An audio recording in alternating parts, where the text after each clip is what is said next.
नमस्कार, news blast में आप सभी का स्वागत है। आपके साथ मैं हूं मेघा कौशिक और चलिए खबरों की शुरुआत करते हैं। कोविड महामारी के कारण आए कलाकारों के बुरे दिन। जी हां, कोविड महामारी के कारण कलाकारों के बुरे दिन आ गए हैं। ऑटो रिक्शा चलाने लगे हैं भवई नर्तक ओम प्रकाश राणा, मजदूरी करने लगे कठपुतली कलाकार कुलदीप भट्ट, मांगड़ियार लोक गायक बुट्टे खां कारपेंटर बन गए हैं। तो इतने बुरे दिन हैं, राज्य सरकार ने बना रखा कलाकार कल्याण कोष। कलाकार कल्याण कोष में 10 करोड़ रुपए जमा किए हैं, लेकिन फिर भी कलाकारों की कोई मदद नहीं हो पा रही है। सरकार कोई मदद नहीं कर रही है।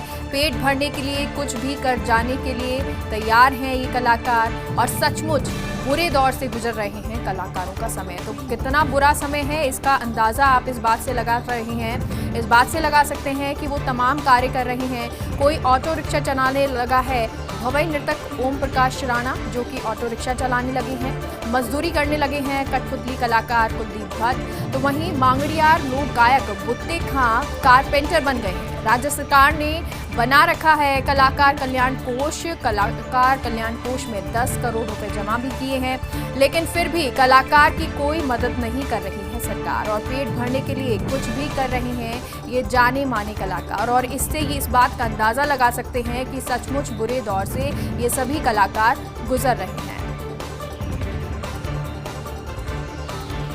बसपा से आए विधायकों के लिए मुख्यमंत्री अशोक गहलोत ने अब मुलाकात की है। जी हां, बसपा से आए विधायकों की मुख्यमंत्री अशोक गहलोत से मुलाकात हुई। कल दिन भर लंबे इंतजार के बाद देर शाम को ये मुलाकात हुई। राजेंद्र गुढ़ा, जोगिंदर अवाना, लाखन मीना और संदीप ने ये मुलाकात की है।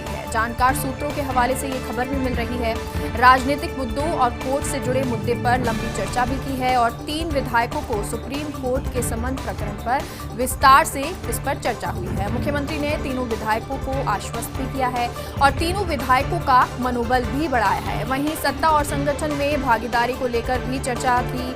विधानसभा क्षेत्र के लंबित कार्यों को लेकर भी बात की है मुख्यमंत्री से। तो एक बसपा विधायक जो कांग्रेस में आए उनकी मुलाकात हुई है मुख्यमंत्री अशोक गहलोत से। बसपा से ये विधायक जो मुख्यमंत्री अशोक गहलोत से उन्होंने मुलाकात की, और कल दिन भर लंबे इंतजार के बाद देर शाम को ये मुलाकात हुई, और इसमें राजेंद्र गुढ़ा, जोगिंदर अवाना, लाखन मीना और संदीप ने मुख्यमंत्री से मुलाकात की है। जानकार सूत्रों के हवाले से ये खबर है, जहां राजनीतिक मुद्दों और कोर्ट से जुड़े मुद्दे पर लंबी चर्चा हुई है, और तीनों विधायकों को सुप्रीम कोर्ट के समन प्रकरण पर विस्तार से चर्चा की गई। मुख्यमंत्री ने तीनों विधायकों को आश्वस्त भी किया है और तीनों विधायकों का मनोबल भी बढ़ाया है। वहीं सत्ता और संगठन में भागीदारी को लेकर भी चर्चा हुई है। विधानसभा क्षेत्र के लंबित कार्यों को लेकर भी बात की है मुख्यमंत्री से। राजस्थान में कोरोना कंट्रोल को लेकर स्वास्थ्य मंत्री डॉक्टर रघु शर्मा की बड़ी पहल। जी हां, राजस्थान में कोरोना कंट्रोल को लेकर स्वास्थ्य मंत्री डॉक्टर रघु शर्मा की बड़ी पहल नजर आई है। कल से शुरू होगी चिकित्सा मंत्री हेल्प डेस्क। 24 घंटे और 7 दिन काम करेगी ये हेल्प डेस्क, और हेल्प डेस्क के संपर्क नंबर 0141 222 5624। वहीं दूसरा नंबर भी जारी किया गया है 0141 222 5000। करीब 14 लोगों की टीम इस हेल्प डेस्क का संचालन करेगी। कोविड-19 से जुड़ी मरीज की हर समस्या का हल करेगी ये हेल्प डेस्क की पल पल की मॉनिटरिंग खुद स्वास्थ्य मंत्री डॉक्टर रघु शर्मा करेंगे। तो ये एक बड़ी खबर और एक पहल की गई है।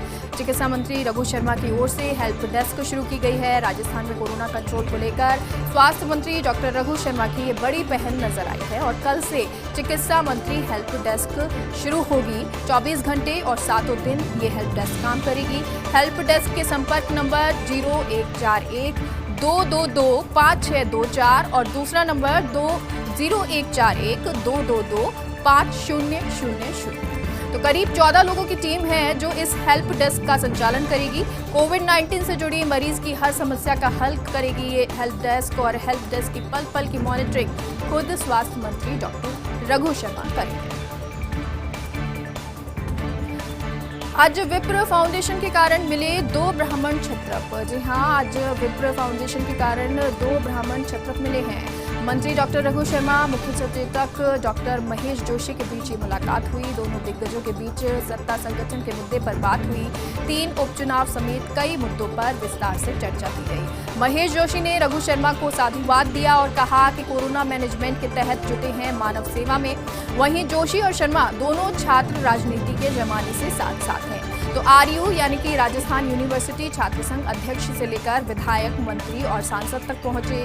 दोनों ने एक दूसरे के सियासी सफर को देखा है बेहद करीब से। तो ये एक मुख्य खबर आज की जो हम आपको बता रही हैं, जहां मंत्री डॉक्टर रघु शर्मा और मुख्य सचेतक डॉक्टर महेश जोशी के बीच मुलाकात हुई है और दोनों दिग्गजों के बीच सत्ता संगठन के मुद्दे पर बात भी हुई। तीनों उपचुनाव समेत कई मुद्दों पर विस्तार से चर्चा भी की। महेश जोशी ने रघु शर्मा को साधुवाद दिया और कहा कि कोरोना मैनेजमेंट के तहत जुटे हैं मानव सेवा में। जोशी और शर्मा दोनों छात्र राजनीति के जमाने से साथ साथ हैं।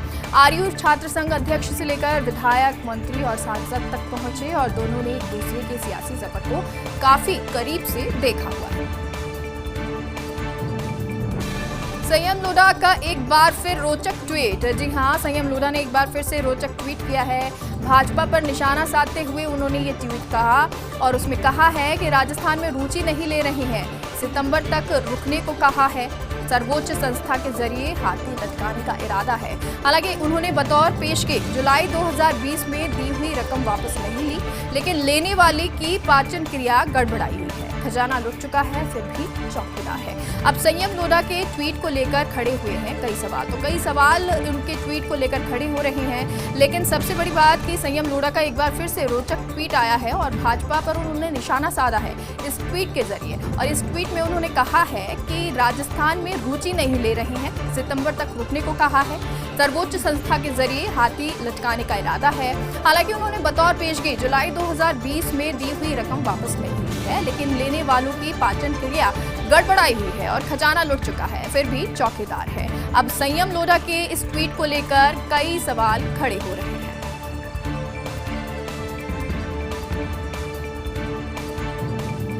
प्रदेश की राजनीति गलियारों की गपशप आपको बता रही हैं। तो प्रदेश की राजनीतिक गलियारों की गपशप, जहां बड़े स्तर पर राजनीतिक नियुक्तियों को लेकर कवायद पूरी।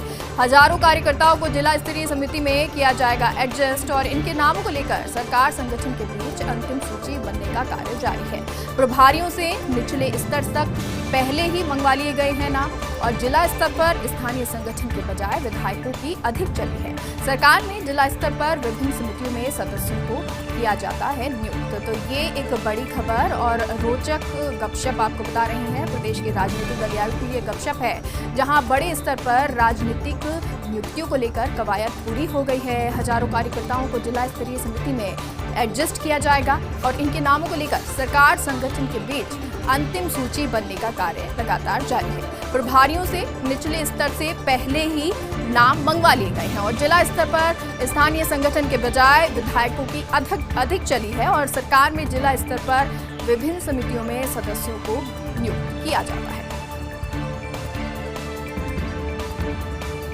जयपुर एयरपोर्ट पर कोरोना संक्रमण का बढ़ता खतरा दिखाई दे रहा है। जी हां, जयपुर एयरपोर्ट पर कोरोना संक्रमण का खतरा बढ़ रहा है।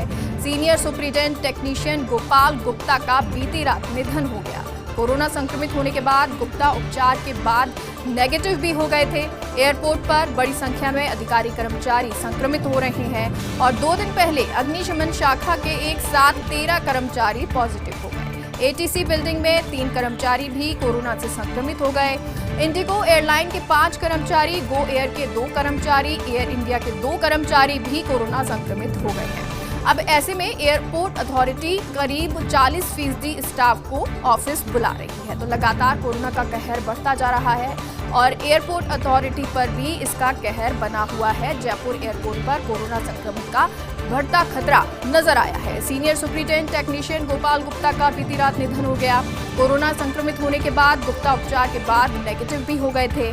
एयरपोर्ट पर बड़ी संख्या में अधिकारी कर्मचारी अब संक्रमित हो रहे हैं और 2 दिन पहले अग्निशमन शाखा के साथ 13 कर्मचारी पॉजिटिव हो गए। एटीसी बिल्डिंग में 3 कर्मचारी कोरोना संक्रमित हुए और इंडिगो एयरलाइन के 5 कर्मचारी, गो एयर के 2 कर्मचारी, एयर इंडिया के 2 कर्मचारी भी कोरोना संक्रमित हो गए और एयरपोर्ट अथॉरिटी पर अब करीब 40% स्टाफ को ही ऑफिस बुलाया जा रहा है। पेट्रोलियम सेक्टर पर कोरोना की मार नजर आ रही है। पेट्रोलियम सेक्टर कोरोना की मार झेल रहा है। प्रदेश में पेट्रोल डीजल की बिक्री में 50% की कमी नजर आई है। रोजाना प्रदेश में औसतन 9 करोड़ लीटर पेट्रोल डीजल की बिक्री होती थी, लेकिन अब बात करें पिछले एक सप्ताह में 4.5 से 5 करोड़ लीटर रह गई है पेट्रोल डीजल की बिक्री।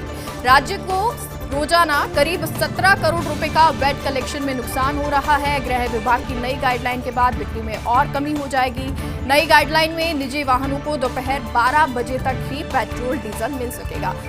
ये एक बड़ी खबर, जहां पेट्रोल और डीजल की कमी नजर आ रही है, बिक्री जो है वो कम हो रही है और कारण कोरोना है। पेट्रोलियम सेक्टर जो है वहां पर कोरोना की मार देखने को मिल रही है। प्रदेश में पेट्रोल डीजल की बिक्री में 50% की कमी हुई है और रोजाना प्रदेश में औसतन 9 करोड़ लीटर पेट्रोल डीजल की बिक्री होती थी, लेकिन पिछले एक सप्ताह की बात करें तो 4.5 से 5 करोड़ लीटर ही पेट्रोल डीजल की बिक्री रह गई है और राज्य सरकार को रोजाना करीब 17 करोड़ रुपए का वैट कलेक्शन में नुकसान हो रहा है। वहीं गृह विभाग की जो नई गाइडलाइन आई है उसके बाद बिक्री में और कमी होगी और नई गाइडलाइन में निजी वाहनों को दोपहर 12 बजे तक ही पेट्रोल डीजल मिल सकेगा। अजब लेकिन आज की कांग्रेस पार्टी का यही सच है। जी हाँ, ये अजब है, लेकिन आज की जो कांग्रेस पार्टी है उसका यही सच नजर आ रहा है, जहां युवा कांग्रेस पर प्रदेश कांग्रेस का कोई नियंत्रण नहीं रहा है। युवा कांग्रेस के सारे फैसले दिल्ली से हो रहे हैं। अनुशासनात्मक कार्रवाई को लेकर प्रदेश कांग्रेस के कई नेता नाराज नजर आ रहे हैं। वरिष्ठ नेताओं का मानना है प्रदेश यूथ कांग्रेस में सब कुछ ठीक नहीं चल रहा, लेकिन किसी के बस की बात नहीं कि इस बारे में ऊपर तक शिकायत करें। आखिर आला कमान से कौन ले नाराजगी? पहले भी कोई कुछ नहीं बोल पाया था यूथ कांग्रेस के घटनाक्रम पर और प्रदेश युवा कांग्रेस के कार्यक्रमों की जानकारी भी पीसीसी को नहीं होती थी, जबकि बीजेपी में प्रदेश युवा मोर्चा चलता है प्रदेश संगठन के निर्देशों पर। तो ये एक खबर जहां नाराजगी नजर आ रही है और उसी को लेकर जो नाराज हैं उसको आगे तक कैसे पहुंचाया जाए, इस पे भी सवाल उठ रहे हैं, क्योंकि अजब लेकिन आज की कांग्रेस पार्टी का यही सच नजर आ रहा है, जहां युवा कांग्रेस पर प्रदेश कांग्रेस का कोई नियंत्रण नहीं है। युवा कांग्रेस के सारे फैसले दिल्ली से हो रहे हैं। अनुशासनात्मक कार्रवाई को लेकर प्रदेश कांग्रेस के कई नेता नाराज नजर आ रहे हैं। वरिष्ठ नेताओं का मानना है कि प्रदेश यूथ कांग्रेस में सब ठीक चल रहा है, लेकिन किसी के बस की ये बात नहीं कि ऊपर तक शिकायत करें। आखिर आला कमान से कौन नाराजगी मोल ले? पहले भी कोई कुछ नहीं बोल पाया और यूथ कांग्रेस के घटनाक्रम पर तो प्रदेश युवा कांग्रेस के कार्यक्रमों की जानकारी भी पीसीसी को नहीं होती, लेकिन जबकि बीजेपी में प्रदेश युवा मोर्चा चलता है प्रदेश संगठन के निर्देशों पर।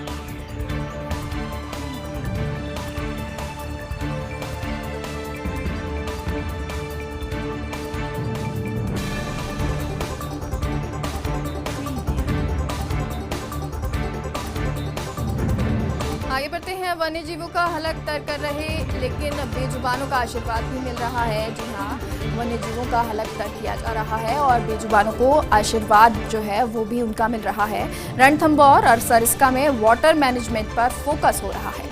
वाटर मैनेजमेंट में जल आपूर्ति और प्रदूषण से मुक्ति की तकनीक का उपयोग किया जा रहा है। डीजल पंप को तब्दील कर सोलर पंप में टैंकरों के स्थान पर पाइपलाइन नजर आ रही है। सरिस्का FD-RN मीना, रणथंभौर DFO महेंद्र शर्मा खुद मॉनिटरिंग कर रहे हैं। दोनों टाइगर पार्क में करीब 100 बाघ और हजारों दूसरे वन्यजीव हैं।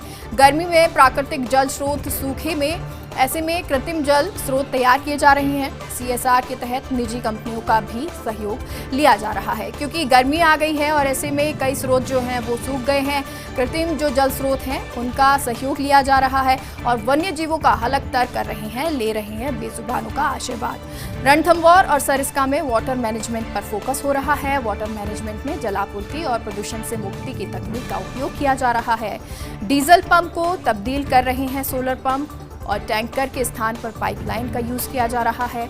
सरिस्का और FD-RN मीना, रणथंभौर DFO महेंद्र शर्मा इसकी खुद मॉनिटरिंग कर रहे हैं और दोनों टाइगर पार्क में करीब 100 बाघ और हजारों दूसरे वन्यजीव हैं। गर्मी में प्राकृतिक जल स्रोत सूखे, ऐसे में कृत्रिम जल स्रोत तैयार किए जा रहे हैं। CSR के तहत निजी कंपनियों का भी सहयोग लिया जा रहा है। राधा स्वामी सत्संग हॉल कोविड केयर सेंटर मामले में ये बड़ी खबर। जी हां, आपको बता दें, राधा स्वामी सत्संग हॉल कोविड केयर सेंटर मामले में बड़ी खबर, जहां सेंटर विकसित करने के लिए तैयारियां अंतिम दौर में हैं। अस्पतालों के वार्ड की तर्ज पर अलग अलग सेक्शन बनाए जा रहे हैं। कल से शुरू हो जाएगा प्रदेश का सबसे बड़ा कोविड केयर सेंटर। यहाँ 5000 मरीजों के लिए व्यवस्था की गई है और शुरुआती चरण में 500 बेड लगाए जाएंगे। इसके बाद जरूरत के मुताबिक 500 करके इसमें बढ़ोतरी की जाएगी। मरीजों से जुड़ी हर सुविधा का विशेष ध्यान भी रखा जाएगा। जेडीए, जिला प्रशासन, नगर निगम, पुलिस सहित चिकित्सा विभाग मिलकर काम कर रहे हैं। तो ये एक अच्छी खबर, जब 5000 बेड लगाए जाएंगे और इसके लिए राधा स्वामी सत्संग हॉल कोविड केयर सेंटर मामले में बड़ी खबर आपको बता रहे हैं, जहां सेंटर विकसित करने के लिए तैयारियां अंतिम दौर में पहुंच चुकी हैं। अस्पताल के वार्ड की तर्ज पर अलग अलग सेक्शन बनाए जा रहे हैं। कल से शुरू हो जाएगा प्रदेश का सबसे बड़ा कोविड केयर सेंटर और यहां 5000 मरीजों के लिए व्यवस्था की गई है। शुरुआती चरण की बात करें तो यहां पर 500 बेड लगाए जाएंगे। इसके बाद जरूरत के मुताबिक 500 करके इसमें बढ़ोतरी की जाएगी। मरीजों से जुड़ी हर सुविधा का यहां पर विशेष ध्यान भी रखा जाएगा। जेडीए, जिला प्रशासन, नगर निगम, पुलिस सहित चिकित्सा विभाग मिलकर इसके लिए काम कर रहे हैं।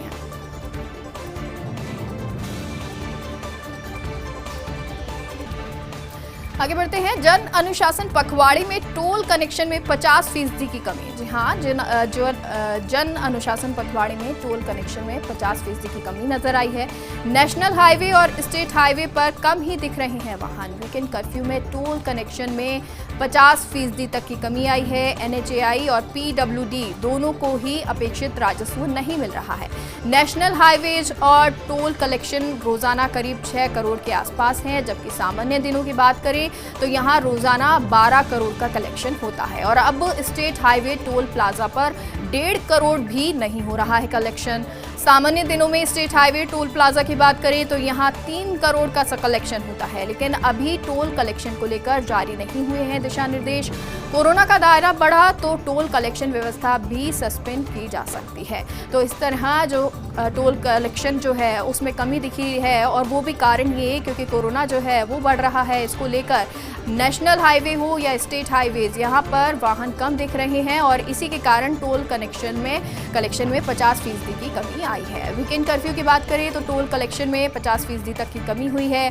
NHAI और PWD दोनों को ही अपेक्षित राजस्व नहीं मिला है और नेशनल हाईवेज और टोल कलेक्शन रोजाना करीब 6 करोड़ के आसपास है, जबकि सामान्य दिनों की बात करें तो यहाँ रोजाना 12 करोड़ का कलेक्शन होता है। और अब स्टेट हाईवे टोल प्लाजा पर 1.5 करोड़ भी कलेक्शन नहीं हो रहा है। तो ये आंकड़ा है। और सामान्य दिनों की बात करें तो स्टेट हाईवे की, जहां पर टोल प्लाजा पर 3 करोड़ का कलेक्शन होता है। हालांकि अभी टोल कलेक्शन को लेकर जारी नहीं हुआ है कोई भी दिशा निर्देश। कोरोना का दायरा बढ़ा तो टोल कलेक्शन व्यवस्था को सस्पेंड भी किया जा सकता है।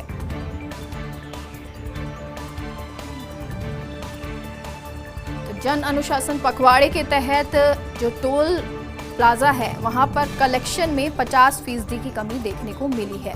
तो अगर नेशनल हाईवेज की बात करें या फिर स्टेट हाईवेज की बात करें, दोनों ही हाईवेज पर अब कलेक्शन 50% तक कम हो गया है। जो राजस्व है वो अपेक्षित नहीं मिल रहा है, जबकि सामान्य दिनों की बात करें तो 12 करोड़ का कलेक्शन होता है।